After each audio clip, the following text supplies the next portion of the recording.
이미 널리 퍼진 예화지만 여전히 중요한 메시지를 전하는 한 가지 예화가 있습니다. 바로 컵에 반쯤 들어있는 물 예화죠. 내용은 이미 여러분들이 다 아실 것입니다. 한 컵에 물이 반쯤 들어있습니다. 어떤 사람은 그 컵을 보고 물이 반밖에 남지 않았네 라고 말합니다. 하지만 어떤 사람은 그 컵을 보고 물이 아직도 반이나 남았네 라고 말합니다.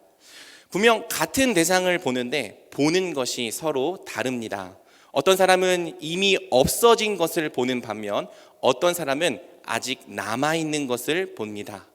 어떤 사람은 근심하는 반면 어떤 사람은 평안과 안도감을 누립니다.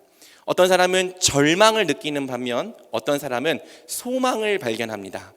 분명 같은 것을 보는데 보는 것이 서로 다릅니다.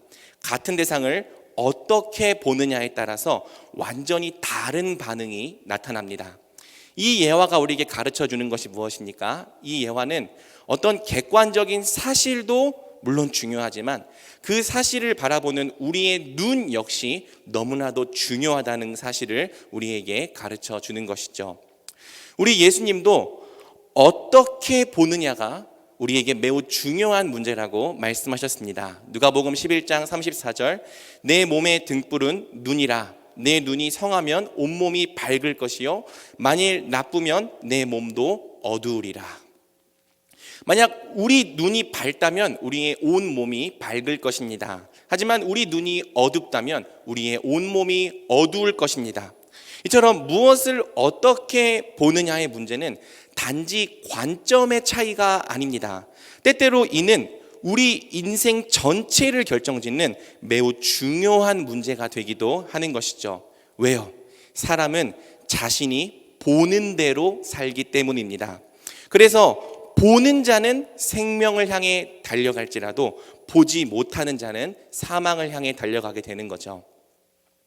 지난 1월에 저는 빌립보서 강해를 시작하면서 우리가 세상과 구별된 삶을 살아가기 위해서는 세상과 구별된 기쁨의 이유를 가져야 한다고 전했습니다. 사람은 기쁨 앞에서 정직한 존재, 즉 자신이 기뻐하는 것을 위해 사는 존재이기 때문이죠. 그래서 저는 제 차례가 돌아올 때마다 기쁨의 서신이라 불리우는 빌립보서를 통해서 성도의 구별된 이유를 함께 살펴보려고 합니다.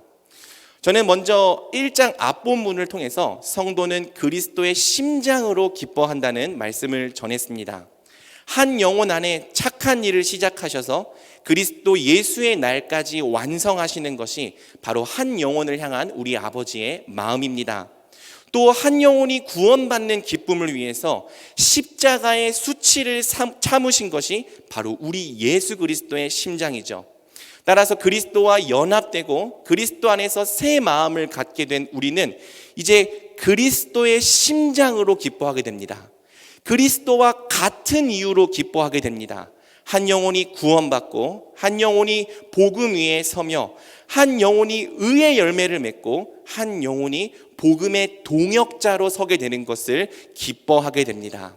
그래서 이제 이 기쁨의 이유를 가진 성도는 이 땅에서 자기 자신만을 위해 살지 않고 다른 영혼들의 구원과 유익을 위해 기꺼이 자기 삶을 내어주게 되는 것이죠. 오늘 우리는 지난 본문에 이어서 우리 기쁨의 이유가 우리의 눈에 달렸다는 말씀을 함께 살펴보려고 합니다. 우리가 그리스도인이 되었다는 것은 이제 우리에게 전에 없던 새로운 눈, 즉 세상과 구별된 눈이 생겼다는 사실을 의미합니다. 우리는 세상과 다른 눈을 가지고 세상과 다른 것을 보기 때문에 세상과 다른 이유로 기뻐하게 되는 것이죠. 그리스도인은 세상과 자신을 어떤 눈으로 바라봅니까? 그 속에서 무엇을 보고 무엇을 발견하며 무엇으로 기뻐합니까? 함께 오늘 본문을 통해 살펴보도록 하겠습니다. 바울은 12절에서 다음과 같이 말합니다. 우리 12절을 함께 읽어보겠습니다. 형제들아, 내가 당한 일이 알기를 원하노라. 아멘. 바울은 빌립보 교회 성도들에게 현재 내가 당한 일이 도리어 복음 전파의 진전이 되었음을 너희가 알기 원한다고 말합니다. 바울이 현재 어떤 일을 당하고 있습니까? 13절을 보면 매였습니다. 감옥에 갇혔습니다. 빌립보서가 옥중서신으로 분류되는 이유가 바로 이 때문이죠. 물론 빌립보서가 기록된 장소와 연대에 관해서는 학자들마다 의견 차이가 좀 있습니다. AD 55년경에 에베소에서 기록됐다는 주장도 있고 AD 57에서 59년경 사이 가이사랴에서 기록됐다는 주장도 있습니다. 가장 유력한 주장은 AD 60에서 62년경 로마에서 기록됐다는 주장이죠. 4장 22절을 보면 바울이 성도들의 문안을 전할 때 가이사의 집 사람들의 문안도 함께 전하는 것이 이에 가장 큰 근거가 됩니다. 빌립보서의 기록 연대와 장소를 AD 60에서 62년경 로마로 잡으면 13절에 시위대는 이 가이사의 황궁을 지키던 근위대로 이해할 수 있죠.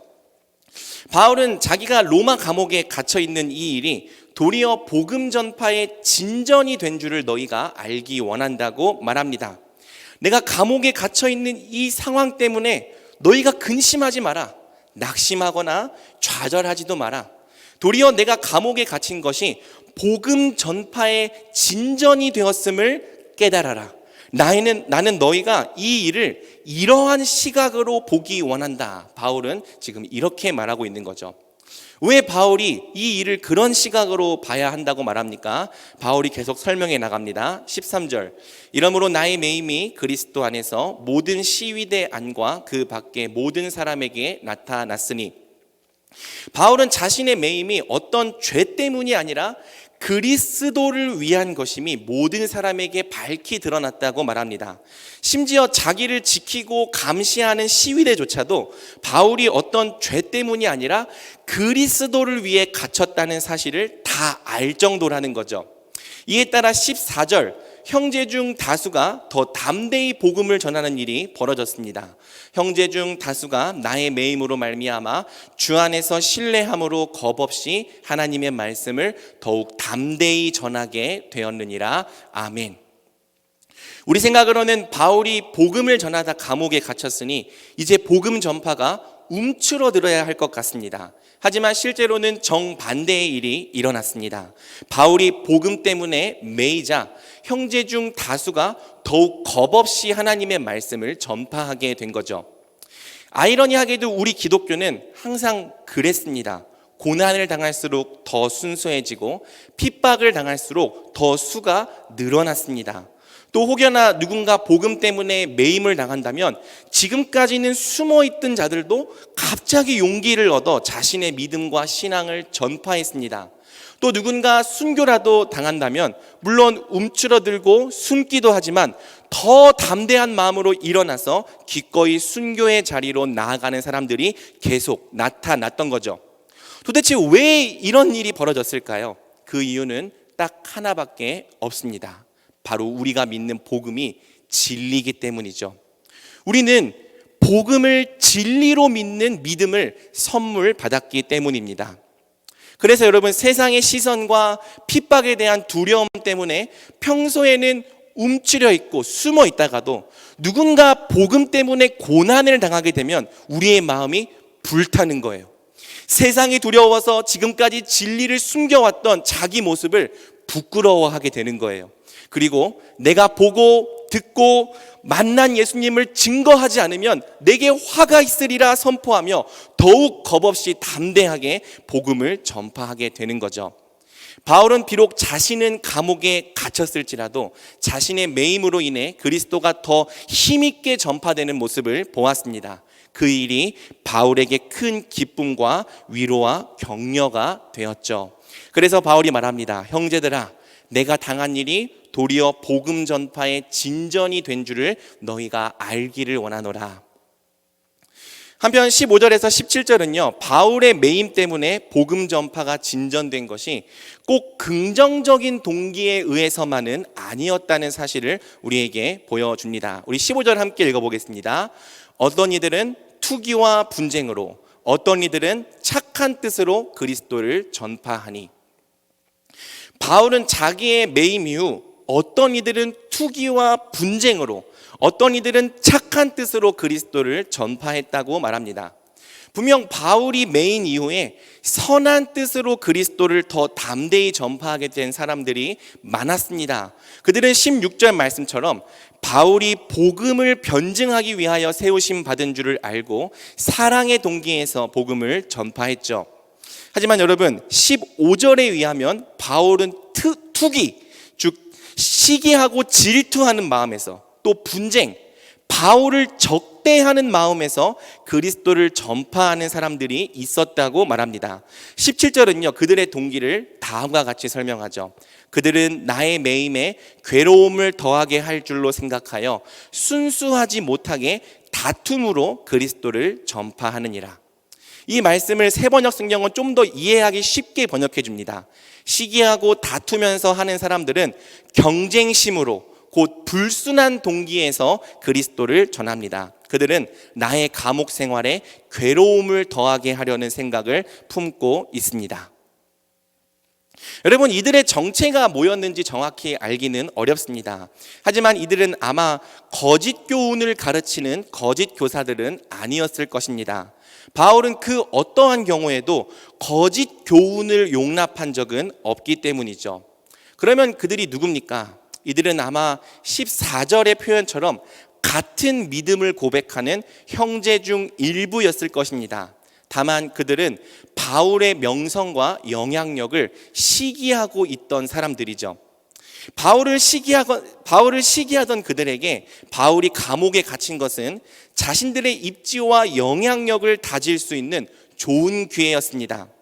그들은 바울이 감옥에 갇혀서 아무것도 못하고 있는 동안 자신들이 복음을 더 열심히 전하면 이 초대교회 안에서 자기들의 명성과 영향력이 바울을 앞지르게 될 거라고 생각했던 것이죠. 그리고 자기들의 명성과 영향력이 바울을 앞지르게 되면 이를 보면서 바울이 분하게 여길 거라 생각했던 것입니다. 여러분, 이러한 동기는 바울이 볼 때 매우 서운할 만한 동기였어요. 또는 자기를 그렇게밖에 생각하지 않았음을 보게 되고 실망할 만한 동기였죠. 바울은 지금까지 단 한 번도 자신의 명성을 위해 복음을 전했던 적이 없었습니다. 초대교회 안에서 영향력을 갖는 것도 그의 목표가 아니었습니다. 그는 그저 철저히 그리스도께만 헌신했을 뿐입니다. 그리스도만 보면서 달려가다 보니까 어느새 명성과 영향력도 따라왔을 뿐입니다. 그런데 형제라는 사람들 몇몇이 지금까지 자신을 시기와 질투의 대상으로 바라보았음을 드러낸 거예요. 여러분, 이 사실을 알게 되었을 때 바울에게 얼마나 이 실망이 찾아왔을까요? 또 바울이 감옥에 갇히자 이제는 바울의 시대가 끝났고 자신들의 시대가 왔다고 활보하는 그 모습을 보면서 바울이 얼마나 치를 떨만 했을까요? 하지만 바울은 여기서 우리가 도저히 이해할 수 없는 반응을 보입니다. 우리 18절 말씀을 함께 읽어보겠습니다. 그러면 무엇이냐? 거칠애로 하나 참으로 하나 무슨 방도로 하든지 전파되는 것은 나는 기뻐하고 또한 기뻐하리라. 바울이 뭐라고 말합니까? 그러면 무엇이냐? 거칠애로 하나. 여기서 거칠애란 가식, 위장 또는 참되지 못한 동기를 말합니다. 거칠애로 하나 참으로 하나, 가식으로 하나 참으로 하나, 무슨 방도로 하나 전파되는 것은 그리스도니 이로써 나는 기뻐하고 또한 기뻐하리라. 아멘. 이토록 실망스럽고 또 배신감에 치가 떨릴 만한 상황에서 바울은 우리가 보지 못하는 전혀 다른 것을 보고 있었습니다. 그가 무엇을 보았습니까? 전파되는 것은 그리스도니 이로써 나는 기뻐하고 또한 기뻐하리라. 바울의 시선은 처음부터 예수 그리스도 한 분께만 고정되어 있었습니다. 그의 눈에는 감옥에 갇혀 있는 자기 상황도 보이지 않았습니다. 자기를 질투하며 기회를 엿보던 실망스러운 형제들의 모습도 보이지 않았습니다. 그의 눈에는 오직 그리스도, 예수 그리스도 한 분만이 있었습니다. 그래서 그는 그들의 동기가 어쨌든 그리스도의 이름이 더욱 힘있게 전파되는 모습을 보면서 이렇게 외치는 거죠. 나는 기뻐하고 또한 기뻐하리라. 바울은 모든 상황 속에서 그리스도를 바라보며 기뻐하고 또 기뻐했던 것입니다. 사랑하는 성도 여러분, 그렇습니다. 성도는 세상을 어떤 눈으로 바라봅니까? 세상에서 무엇을 발견하고 무엇으로 기뻐합니까? 바로 우리 주 예수 그리스도입니다. 모든 상황에서 그리스도를 바라보고 모든 상황에서 그리스도를 발견하며 그리스도로 기뻐하는 자들, 그들이 바로 성도입니다. 성도는 그리스도의 눈으로 기뻐하는 자들, 좀 더 정확히 말하면 모든 상황 속에서 그리스도를 보고 그리스도를 발견하며 기뻐하는 자들인 것이죠. 우리 서론에서 컵에 반쯤 들어있는 물 예화를 통해 같은 대상을 보고도 완전히 다른 것을 볼 수 있음을 살펴보았습니다. 같은 경험을 하면서도 완전히 다른 반응을 보일 수 있음을 살펴보았습니다. 우리 성도들은요, 단지 기뻐할 만한 상황에서만 기뻐하지 않습니다.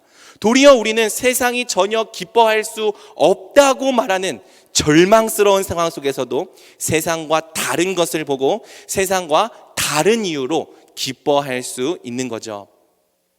사랑하는 성도 여러분, 우리 그리스도인들도요, 세상에서 많은 어려움과 고난을 당합니다. 예수님을 믿는다는 것이 우리 인생에 어려움과 고난이 없음을 의미하지 않습니다. 때로는 사업의 어려움과 실패를 경험합니다. 질병과 육체의 연약함을 겪게 됩니다.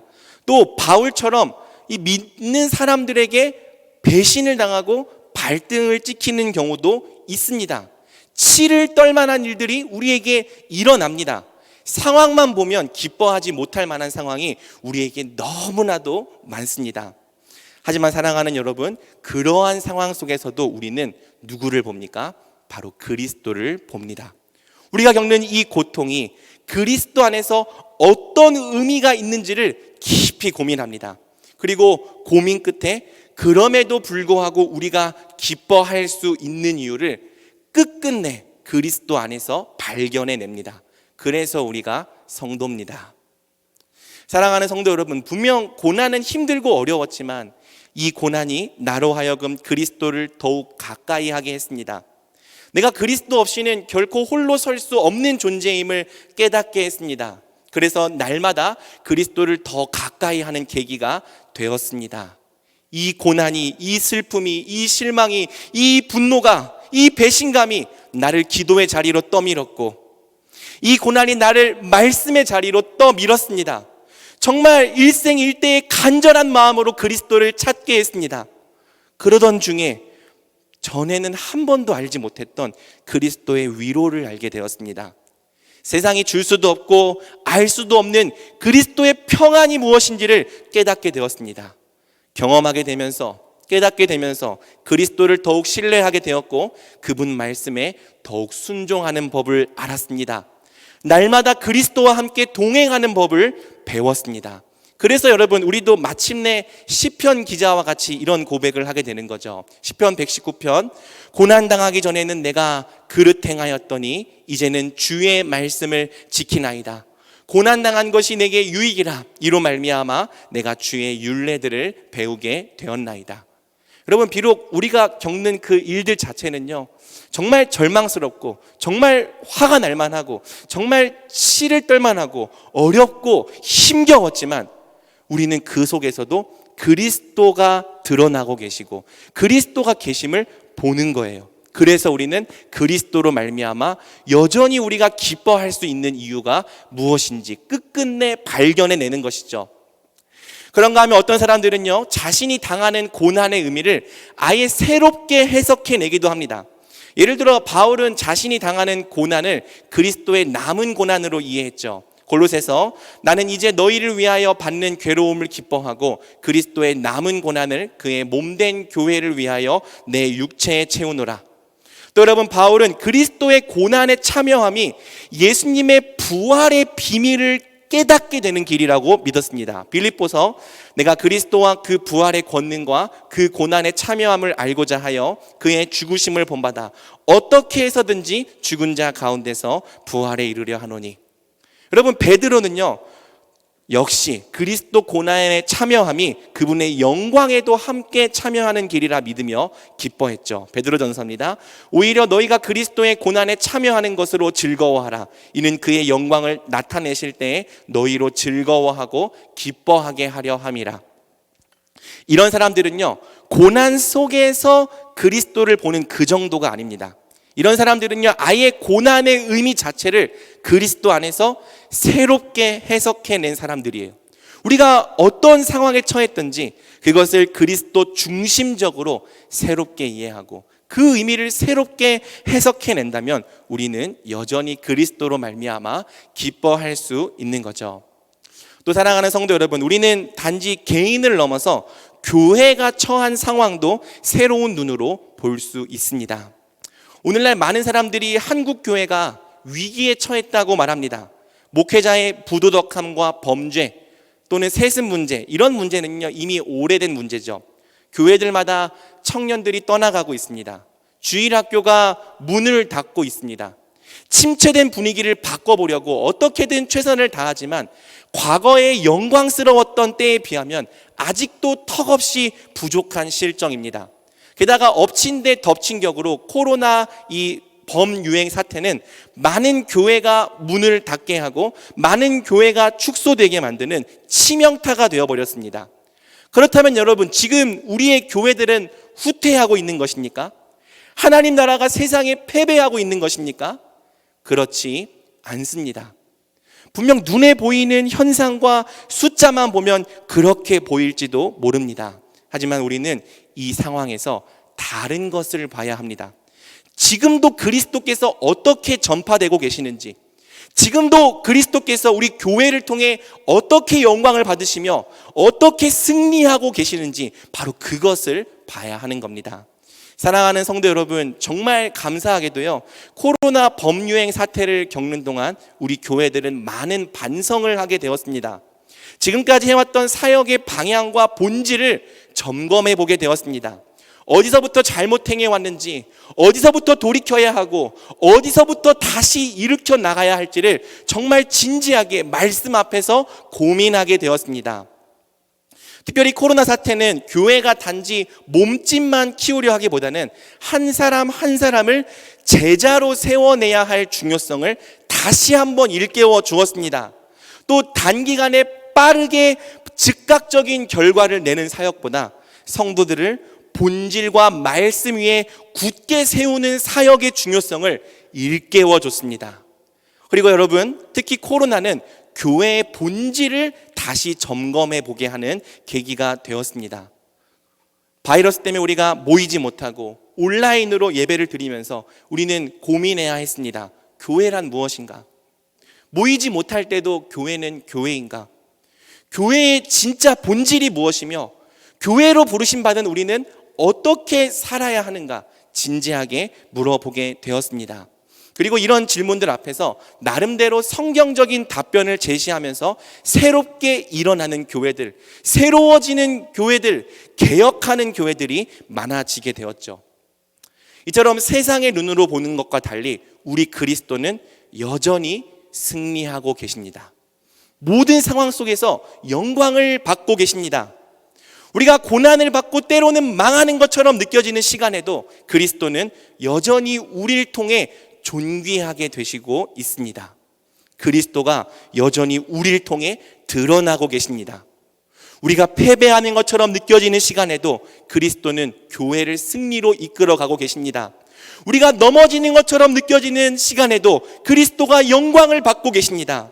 특히 우리 조국교회가 진통을 겪으며 연약해져 있는 지금 이때에도 그리스도는 여전히 전파되고 계십니다.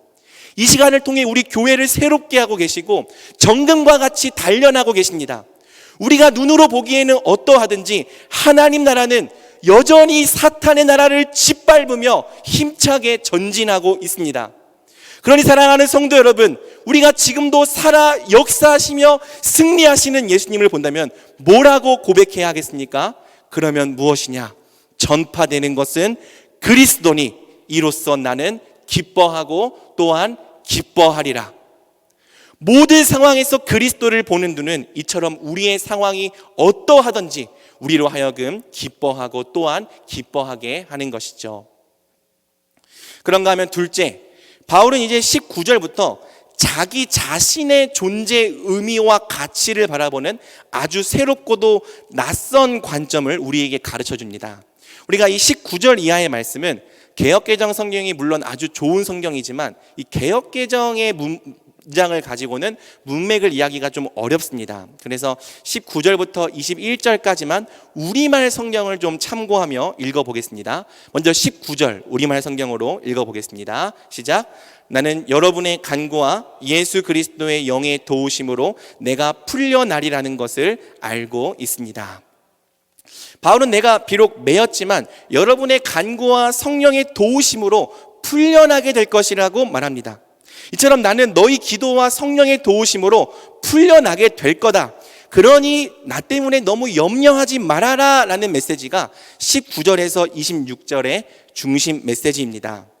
이때 여러분 바울은요 참 중요한 말을 합니다. 바울은요 감옥에서 풀려나는 것 자체가 사실 자기에게는 그렇게까지 중요한 문제가 아니라고 말하는 거죠. 왜? 20절에서 21절을 우리 함께 읽어보겠습니다. 내가 간절히 기대하고 소망하는 것은 내가 어떤 일에도 부끄러워하지 않고 항상 그랬듯이 살든지 죽든지 내 몸을 통해서 그리스도가 위대하게 되시는 것입니다. 이는 내게 사는 것이 그리스도니 죽는 것도 유익하기 때문입니다. 무슨 말씀입니까? 나의 간절한 기대와 소망은 절대 감옥에서 풀려나는 그런 작은 게 아니다. 그건 사실 내게 하나도 중요한 문제가 아니다. 내 진짜 기대와 소망, 그리고 내가 언제나 그래왔듯이 항상 담대히 원하는 것이 무엇이냐? 그것은 내가 살든지 죽든지 나를 통해 그리스도가 존귀하게 되는 것이다. 그리스도께서 내 안에 살고 계신다. 그리스도가 내 인생을 인도하고 계시며 주관하고 계신다. 그러니 그리스도께서 나를 그렇게 이끄신다면 내가 사는 것뿐만 아니라 죽는 것도 내게 유익하다. 감옥에서 풀려나는 게 내 소망이 아니다. 바울은 지금 이런 문맥에서 이런 말을 하고 있는 거죠. 바울은 자기 존재의 의미와 가치를 철저히 그리스도 중심적으로 바라보았습니다. 내 인생의 목적이 내가 이 땅에서 잘 먹고 잘 살고 평안을 누리는 것이 아니라 오직 나를 통해 그리스도가 존귀하게 되는 것이라고 믿었습니다. 감옥에서 풀려나 사는 게 그게 내 소망이 아니라 내가 어디에 있든 무엇을 하든 나를 통해 그리스도가 존귀하게 되시는 것, 그것이 바울의 소망이었습니다. 그래서 바울은 내 인생의 목적이 그리스도시기 때문에 그리스도께서 혹시라도 날 죽음으로 이끄신다면 죽음조차 내게 유익하다. 지금 이렇게 고백하고 있는 거죠. 여러분 너무나도 낯선 관점입니다. 과연 우리가 조금이라도 본받을 수 있을까 싶을 정도로 철저히 그리스도 중심적인 관점입니다. 그런데 사랑하는 여러분, 바울은 22절부터 우리가 더 이해하기 힘든 고민을 하기 시작합니다. 우리 22절부터는 다시 개역개정 성경으로 읽어보겠습니다. 시작. 그러나 만일 육신으로 사는 이것이 내 일의 열매일진데 무엇을 택해야 하는지 나는 알지 못하노라. 바울은 만약 육신으로 사는 이것이 내 일의 열매가 된다면 무엇을 선택해야 할지 잘 모르겠다고 말합니다. 여기서 내 일의 열매란 나의 수고를 통해, 나의 일을 통해 누군가 구원을 받고 열매를 맺게 되는 일을 말합니다. 25절에 의하면 바울의 수고와 사역을 통해 성도들의 믿음이 진보하게 되는 것을 말하는 거죠. 그러니까 22절은 이런 말로 이해할 수 있습니다. 나는 내가 살든지 죽든지 상관없다. 나의 죽음을 통해 그리스도가 존귀하게 되신다면 죽음조차 내게 유익하다. 하지만 내가 육신으로 좀 더 사는 것이 누군가를 구원받게 하고 누군가를 열매 맺게 하는 일이 된다면 내가 무엇을 선택해야 할지 잘 모르겠다. 지금 이런 말을 하고 있는 거예요. 그러면서 바울은 23절에서 말합니다. 내가 그 둘 사이에 끼었으니 차라리 세상을 떠나서 그리스도와 함께 있는 것이 훨씬 더 좋은 일이라 그렇게 하고 싶으나, 바울은 내가 죽는 것과 사는 것 이 둘 사이에 끼어 있다고 말하면서 차라리 세상을 떠나 그리스도와 함께 있는 것이 내게는 훨씬 더 좋은 일이라고 말하는 거죠. 왜? 이 세상을 떠나서 그리스도와 함께 있게 되면 이제 더 이상 이 땅에 치열한 싸움을 싸울 필요가 없기 때문입니다. 이제는 이 땅의 치열한 전투에서 벗어나 안식을 누리게 될 것이기 때문입니다. 그래서 바울은 차라리 세상을 떠나 그리스도와 함께 있는 것이 내게 훨씬 더 좋은 일이고 할 수만 있다면 난 그렇게 하고 싶다 말하는 거죠. 하지만 바울은요, 그럼에도 불구하고 내가 이 땅에 좀 더 남아 있어야 한다고 말하는 거예요. 왜? 24절을 함께 읽어보겠습니다. 시작. 내가 육신으로 있는 것이 너희를 위하여 더 유익하리라. 내가 이 땅에서 좀 더 육신으로 사는 게 너희를 위해서는 더 유익하다. 세상을 떠나 그리스도와 함께 있는 것이 훨씬 더 좋은 일이지만 나는 너희의 유익을 위해서 이 땅을 좀 더 살아야 한다. 바울은 이런 문맥에서 내가 풀려날 것을 안다라고 말하는 거죠. 여러분, 굉장히 신기하고도 이해하기 어려운 관점입니다. 바울은요, 내가 살고 싶으니까, 하나님이 날 사랑하시니까, 내가 열심히 기도하니까 하나님이 날 살릴 것이다, 그렇게 말하지 않습니다. 도리어 바울은 나의 죽음조차도 그분께는 유익하지만 하나님이 내 유익이 아니라 너희의 유익을 위해 날 살리실 것이다 라고 말하는 거죠. 하나님께서 나를 위해서가 아니라 너희 믿음과 너희 구원과 너희 유익을 위해 날 살리실 거다. 날 좀 더 육신으로 살게 하실 것이다. 그러니 나는 육신으로 사는 삶을 선택할 것이다 말하는 거죠. 그러면서 바울은 오늘 본문을 이렇게 마무리합니다. 25절에서 26절을 함께 읽어보겠습니다. 내가 살 것과 너의 믿음의 진보와 기쁨을 위하여 이것을 확실히 아노니 내가 다시 너희와 같이 있으므로 그리스도 예수 안에서 너희 자랑이 나로 말미암아 풍성하게 하려 함이라. 나는 내가 살게 될 것과 너희 믿음의 진보를 위하여 또 너희 기쁨을 위하여 반드시 너희와 함께 있게 될 것을 확실히 안다. 그리고 내가 다시 너희와 함께 있게 된다면 너희가 나로 말미암아 그리스도를 더 풍성하게 자랑하게 될 것이다. 바로 이러한 말씀으로 오늘 본문을 마무리하고 있는 거죠. 그러므로 사랑하는 성도 여러분, 바울이 갖고 있는 구별된 기쁨의 눈이 무엇인지를 발견하셨습니까? 바울은요, 자기 존재의 목적과 가치를 오직 그리스도에게서 찾았습니다. 살든지 죽든지 그리스도가 존귀하게 됨을 자기 기쁨으로 삼았습니다. 앞서 말했던 것처럼 바울은 자기 자신에게서도 그리스도를 발견하고 그리스도로 인해 기뻐했던 거죠. 그런데 성도 여러분, 바울은 여기서 멈추지 않았습니다. 바울은 이를 초월해서 자기 존재의 목적을 자신이 아니라 자기에게 맡겨진 영혼들에게서 찾았던 거예요. 그들이 구원받고 그들의 믿음이 진보하며 그들이 진리 위에 굳게 서는 것을 내가 이 땅을 살아야 할 이유, 내가 기뻐할 수 있는 이유로 삼았던 거죠. 이것이 바로 오늘 본문이 가르쳐주는 두 번째 구별된 성도의 눈, 즉 자기 자신의 존재 목적을 그리스도 안에서 바라보는 성도의 눈입니다. 사랑하는 여러분, 그렇습니다. 성도의 참된 기쁨은요, 바로 자기 자신의 존재 목적과 가치를 새롭게 이해하는 눈에서 나옵니다. 이제 그리스도 안에서 우리 존재 목적과 이유는 우리 자신이 아니라 그리스도로 바뀌었습니다. 전에는 나를 드러내고 나를 높이며 나를 존귀하게 하는 것이 내 삶의 목적이었지만 이제 우리는 이 목적에 그리스도를 모셨습니다. 그래서 이제 우리는요, 그리스도를 드러내고 그리스도를 높이며 그리스도를 존귀하게 사는 것이 우리 인생의 가장 중요한 목적이라 고백하게 된 거죠. 왜 그리스도가 존귀하게 되는 것이 우리 인생의 목적입니까? 그리스도께서 이 자격 없는 우리를 위해 친히 십자가를 지셨기 때문입니다. 그리스도께서 이 자격 없는 우리를 위해 자기 몸을 버리셨기 때문입니다. 우리 예수님께서 우리를 살리시려고, 우리를 높이시려고, 우리를 존귀케 하시려고 친히 십자가에서 죽으셨습니다.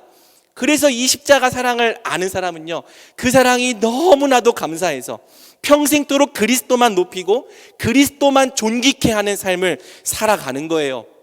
또 우리 주 그리스도께서 우리를 위해 그분의 목숨조차 아끼지 않으셨기 때문에 이제 우리도 우리 주님을 위해서라면 나의 죽음조차 유익합니다 라고 고백하게 되는 거죠. 예수님의 십자가 사랑이, 측량할 수 없는 그 큰 사랑이 우리의 눈도, 우리가 사는 목적도, 우리의 존재 이유도 다 바꿔놓았습니다. 그래서 이제 우리는 살든지 죽든지 우리 자신이 아니라 그리스도가 존귀하게 되심을 보며 기뻐하는 자가 된 것이죠. 동시에 우리 존재 목적과 이유는 다른 영혼들을 위한 것으로 바뀌었습니다. 왜? 우리를 사랑하시는 주께서 다른 영혼들을, 아직 서지 못하는 그 연약한 영혼들을 보고 계시기 때문입니다. 그래서 여러분, 이제 우리는요, 이 땅에서 나를 위해서가 아니라 다른 영혼의 구원과 성숙과 유익을 위해 좀 더 사는 자들이 된 거예요.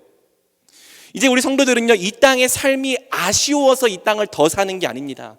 천국을 기업으로 받은 우리가 이 땅의 삶을 뭐하러 아쉬워합니까? 우리는 죽음을 두려워하지 않습니다. 이 땅의 삶을 아쉬워하지 않습니다. 물론 인간적인 마음에서 이루지 못한 일들이 조금 아쉽긴 하지만 장차 들어갈 천국에는 더 큰 기쁨과 더 영광스러운 삶이 있음을 우리는 압니다. 그러면 우리는 왜 육신으로 이 땅의 삶을 좀 더 살아갑니까?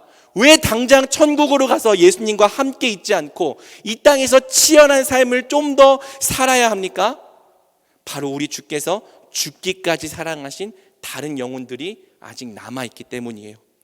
우리의 복음을 듣고 구원받아야 할 자들이 남아있기 때문입니다. 우리의 수고와 사랑이 아니면 설 수 없는 자들이 아직 이 땅에 남아있기 때문입니다.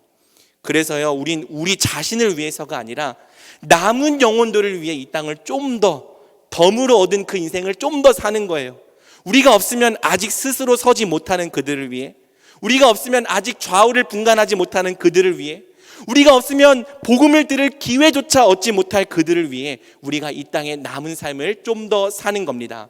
그리고 그들의 영혼이 구원받고 그들의 영혼이 세워지는 것을 우리 기쁨의 이유로 삼으며 사는 거죠. 사랑하는 여러분, 만약 누군가 제게 그리스도인은 어차피 죽어서 천국에 가는데 뭐하러 이 땅의 삶을 좀 더 살아야 하나요? 묻는다면 저는 이렇게 답변해 줄 것입니다.